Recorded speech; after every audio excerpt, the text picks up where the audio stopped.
nguồn đầu rau nho hầu cú lú nâng cú trâu tăng mặn ta kể chia chia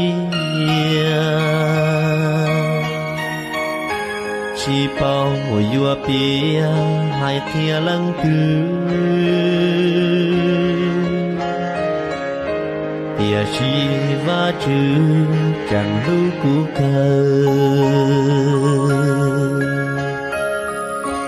và chữ cú ta cho kể chia chia cú thi mu ria khó thứ trao đi của mùa đưa chỉ mùa thứ bao lu nâng chia khâu tu chia chắp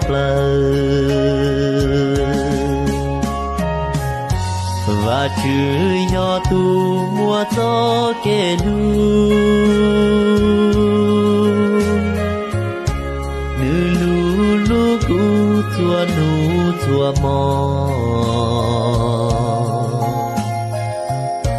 và chữ có nhỏ lăng chỉ xia rồi có phòng con mong cho cụ chua nu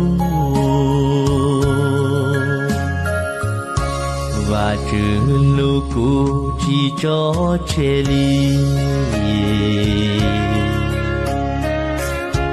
của mùa đưa chỉ lo mùa có cho và chữ có lo nhỏ đòn đại cú có sự chia tru cụ trâu xuống nhà